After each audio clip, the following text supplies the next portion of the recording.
नमस्कार, ये आकाशवाणी पटना है। अब आप अंशु अवस्थी से प्रादेशिक समाचार सुनिए। पहले मुख्य समाचार। प्रदेश में मतदाता सूची के विशेष गहन पुनरीक्षण एसआईआर का अब तक 66% कार्य पूरा हुआ। फॉर्म जमा करने के लिए 15 दिन शेष। सर्वोच्च न्यायालय ने प्रदेश में जारी एसआईआर पर रोक लगाने से इनकार किया। राज्य में पंचायती राज संस्थाओं और ग्राम कचहरी के रिक्त 403 पदों पर हुए उपचुनाव के लिए मतगणना जारी। और मुख्यमंत्री नीतीश कुमार आज पटना में सामाजिक सुरक्षा पेंशन के 1 करोड़ से अधिक लाभुकों के बीच बढ़ी हुई राशि का भुगतान करेंगे। अब समाचार विस्तार से। प्रदेश में मतदाता सूची के विशेष गहन पुनरीक्षण की अंतिम समय सीमा से करीब 2 सप्ताह पहले ही 66% काम पूरा कर लिया गया है। निर्वाचन आयोग से प्राप्त जानकारी के अनुसार राज्य के कुल 7 करोड़ 89 लाख मौजूदा मतदाताओं में से कल शाम 6 बजे तक 5 करोड़ 22 लाख मतदाताओं के गणना फॉर्म एकत्र किए जा चुके हैं। इस अभियान के लिए लगभग 7 करोड़ 90 लाख फॉर्म छापे गए थे। इनमें से लगभग 98% फॉर्म मतदाताओं को वितरित किए जा चुके हैं, जिनके नाम 24 जून तक मतदाता सूची में शामिल थे। ये पुनरीक्षण अभियान 24 जून को शुरू हुआ था। एक रिपोर्ट। निर्वाचन आयोग ने इस प्रगति का श्रेय मतदाताओं की सक्रिय भागीदारी और 77,895 बूथ स्तरीय अधिकारियों, बीएलओ, 20,000 से अधिक नवनियुक्त बीएलओ और 4 लाख से अधिक स्वयं सेवकों के समन्वित प्रयास को दिया है, जो इस प्रक्रिया में बुजुर्ग, दिव्यांग, बीमार और कमजोर मतदाताओं की मदद कर रहे हैं। इसके अलावा सभी मान्यता प्राप्त राजनीतिक दलों द्वारा नियुक्त 1,56,000 बूथ स्तरीय एजेंट BLA भी इस कार्य में सहयोग कर रहे हैं। समाचार कक्ष से अलका सिंह। सर्वोच्च न्यायालय ने प्रदेश में जारी मतदाता सूची के विशेष गहन पुनरीक्षण एसआईआर पर रोक लगाने से इनकार कर दिया है। न्यायाधीश सुधांशु धुलिया और जे बागची की खंडपीठ ने इस मामले की सुनवाई करते हुए कहा कि पुनरीक्षण कार्य संविधान के दायरे में है। हालांकि पीठ ने पुनरीक्षण कार्य के समय पर सवाल उठाया। न्यायालय ने कहा है कि पुनरीक्षण कार्य बिहार विधानसभा चुनाव के लिए ही क्यों हो रहा है, इसे पूरे देश में लागू क्यों नहीं किया जा सकता। पीठ ने कहा कि निर्वाचन आयोग को अगर नागरिकता की ही जांच करनी थी तो उसे ये कार्य पहले करना चाहिए था। इधर सुप्रीम कोर्ट के वरिष्ठ अधिवक्ता अश्विनी उपाध्याय ने बताया कि न्यायालय ने कहा कि चुनाव आयोग को न्याय के हित में पुनरीक्षण अभियान के दौरान आधार कार्ड, राशन कार्ड और मतदाता फोटो पहचान पत्र जैसे दस्तावेजों को भी शामिल करने पर विचार करना चाहिए। सुप्रीम कोर्ट ने स्टे करने से साफ साफ मना कर दिया है। जो इलेक्शन कमीशन का जो ड्राइव चल रहा है, स्पेशल ड्राइव चल रहा है डोर टू डोर जाके, उस पे सुप्रीम कोर्ट ने कोई नहीं रोक लगाया है। दूसरी तरफ से मांग की गई थी कि आधार को और राशन कार्ड को और वोटर लिस्ट को भी शामिल करने के लिए गुजारिश की गई। सुप्रीम कोर्ट ने कहा है कि इलेक्शन कमीशन चाहे तो उन तीनों डॉक्यूमेंट को एक्सेप्ट करे, ये इलेक्शन कमीशन का डोमेन है, उसमें कोई इंटरफेयर नहीं होगा। माननीय सुप्रीम कोर्ट ये कह रहा था कि क्या इलेक्शन के पहले ये ड्राइव पूरी हो जाएगी। उस पे इलेक्शन कमीशन ने कहा है कि 60% लोगों का सत्यापन डॉक्यूमेंट पहले आ चुके हैं, केवल 40% बचे हुए हैं। 28 जुलाई को इस पे सुनवाई होगी। प्रदेश में पंचायती राज संस्थाओं और ग्राम कचहरी के रिक्त 403 पदों पर हुए उपचुनाव के लिए मतगणना जारी है। पंचायत और पंचायत समिति की विभिन्न सीटों के लिए संबंधित जिलों के प्रखंड मुख्यालय में मतगणना केंद्र बनाए गए हैं। वहीं जिला परिषद सदस्य की सीट के लिए जिला मुख्यालय में मतगणना केंद्र बनाए गए हैं। इन पदों के लिए 9 जुलाई को मतदान हुआ था। मुख्यमंत्री नीतीश कुमार आज पटना में सामाजिक सुरक्षा पेंशन के लाभुकों के बीच बढ़ी हुई राशि के तहत कुल 1,227 करोड़ से अधिक की राशि का भुगतान करेंगे। इनमें मुख्यमंत्री वृद्धजन पेंशन योजना, बिहार निःशक्तता पेंशन योजना और इंदिरा गांधी राष्ट्रीय विधवा पेंशन योजना समेत 6 योजनाएं शामिल हैं। 1 करोड़ 11 लाख से अधिक लाभार्थियों के खाते में डीबीटी के माध्यम से ये राशि भेजी जाएगी। गौरतलब है कि हाल ही में राज्य सरकार ने पेंशन राशि 400 रूपये से बढ़ाकर 1100 रूपये कर दी है। इस बीच मुख्यमंत्री नीतीश कुमार ने स्वास्थ्य विभाग को सामाजिक सुरक्षा पेंशन के दायरे में आए सभी लोगों का आयुष्मान कार्ड बनाने का निर्देश दिया है। केंद्रीय गृह मंत्री अमित शाह ने कहा है कि नरेंद्र मोदी सरकार में क्षेत्रीय परिषदें चर्चा के मंच से आगे बढ़कर सहयोग के इंजन में तब्दील हो गई हैं। रांची में पूर्वी क्षेत्रीय परिषद की बैठक की अध्यक्षता करते हुए उन्होंने कहा कि केंद्र राज्यों के विकास को आगे बढ़ाने में प्रतिबद्ध है और इसके लिए राज्यों का आपस में समन्वय भी जरूरी है। बैठक में शामिल उप मुख्यमंत्री सम्राट चौधरी ने कहा कि केंद्र सरकार ने नदियों के प्रवाह को अविरल बनाए रखने के लिए गाद प्रबंधन नीति तैयार करने पर अपनी सहमति जता दी है। उन्होंने बताया कि बैठक में बिहार और झारखंड के बीच लंबे समय से लंबित इंद्रपुरी जलाशय से जुड़े मामले का निपटारा कर लिया गया। श्री चौधरी ने कहा कि किशनगंज में प्रस्तावित बांध के निर्माण को लेकर भी पश्चिम बंगाल के साथ सहमति बन गई है। आदरणीय गृह मंत्री जी को धन्यवाद देता हूं कि लंबे समय से इंद्रपुरी जलाशय का मामला था, उसको भी सॉर्ट आउट करने का काम किया उन्होंने कि 775 MAF पानी डिस्चार्ज होता है, उसमें से लगभग 5.75 बिहार को मिलेगा और 2.0 MAF झारखंड को देने का निर्णय लिया गया। ये लंबे समय से विवाद में था, इसको सबकी सहमति हो गई और साथ साथ किशनगंज में जो बराज बनने हैं उस पर भी बंगाल और सबकी सहमति प्राप्त हो गई। बिहार लोक सेवा आयोग BPSC की नियुक्तियों में बिहार की मूल निवासी महिलाओं को 35% आरक्षण लागू होगा। आयोग ने इसकी अधिसूचना जारी कर दी है। आयोग ने कहा है कि इसका लाभ उन नौकरियों में भी मिलेगा जिसकी परीक्षा हो गई है लेकिन परिणाम जारी नहीं हुआ है। अधिसूचना के बाद BPSC की करीब 1 दर्जन प्रक्रियाधीन परीक्षाओं में महिलाओं को नए आरक्षण नियम का लाभ मिलेगा।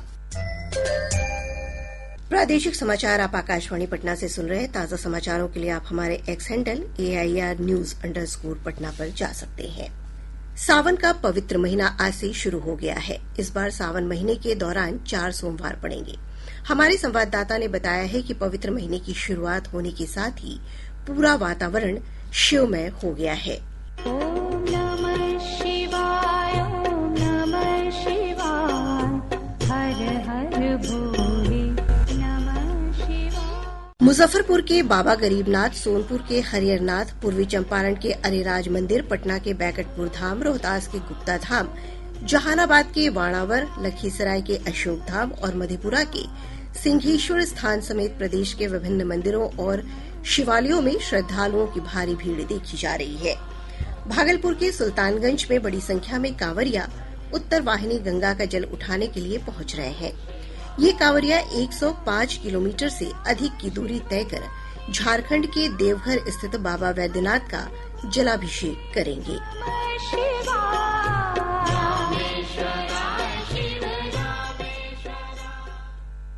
इधर सुल्तानगंज में नमामि गंगे घाट पर आज से विश्व प्रसिद्ध श्रावणी मेले की शुरुआत होगी।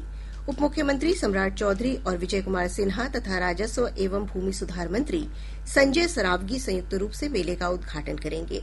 इस अवसर पर सांस्कृतिक कार्यक्रम भी आयोजित किया जाएगा। वहीं श्रावणी मेले के दौरान श्रद्धालुओं की सुविधा के लिए रेलवे की ओर से कई ट्रेनों को मेला स्थलों पर आज से अस्थायी ठहराव दिया जा रहा है।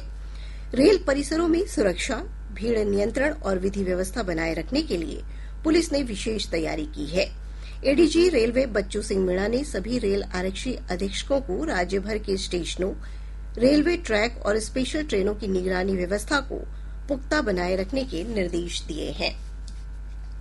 मौसम विभाग ने आज पटना सहित प्रदेश के पूर्वी और दक्षिणी भागों में हल्की से मध्यम बारिश का वज्रपात की चेतावनी जारी की है।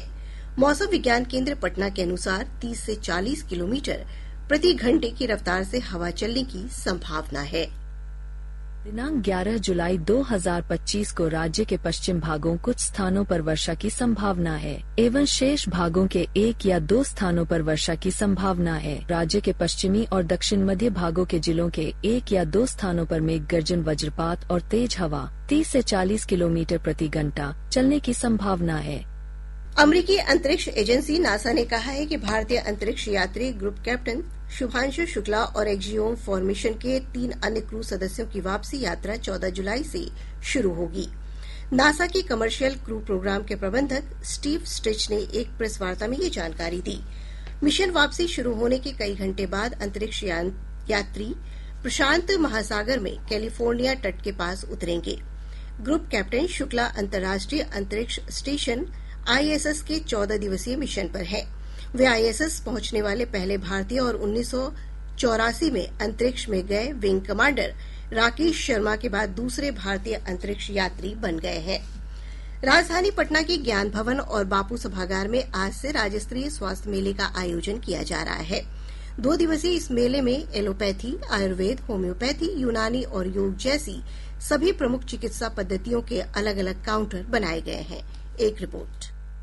आरोग्य पर्व नामक इस स्वास्थ्य मेले में विभिन्न प्रकार के 50 ओपीडी काउंटर उपलब्ध हैं। मेले में निःशुल्क दवा वितरण काउंटर भी लगाए गए हैं। इस दौरान छात्राओं के लिए विशेष रूप से HPV टीकाकरण की सुविधा भी उपलब्ध है। मेले में गर्भवती महिलाओं के लिए ANC जांच, टेलीमानस और टेलीमेडिसिन जैसी सेवाएं भी दी जा रही है। इस दौरान पात्र व्यक्ति आयुष्मान कार्ड और वय वंदना कार्ड भी बनवा सकते हैं। इसके लिए राशन कार्ड और आधार कार्ड लाना अनिवार्य होगा। मेला सुबह 10 बजे से शाम 6 बजे तक आयोजित होगा। आकाशवाणी समाचार के लिए पटना से आशीष रंजन। परिवहन मंत्री शीला कुमारी ने कहा है कि सड़क दुर्घटना पीड़ितों की जान बचाने वाले राहगीर को 25,000 रूपये पुरस्कार स्वरूप दिए जाएंगे। उन्होंने बिहार सड़क सुरक्षा परिषद की बैठक में कहा कि वर्तमान में परिवहन विभाग द्वारा सड़क दुर्घटना में घायलों की मदद करने वाले व्यक्ति को 10,000 रूपये की प्रोत्साहन राशि और प्रशस्ति पत्र दिया जाता है। राजधानी पटना के गांधी मैदान में मिथिला हाट के तर्ज पर पटना हाट का निर्माण किया जाएगा। बिहार राज्य पर्यटन निगम की ओर से लगभग 50 करोड़ रुपए की लागत से सभ्यता द्वार के पश्चिमी हिस्से में एक अत्याधुनिक हाट का निर्माण होगा। इस हाट को 3 मंजिला एम्पोरियम के रूप में विकसित किया जाएगा। ये परियोजना प्राचीन मगध की विरासत को प्रदर्शित करेगी।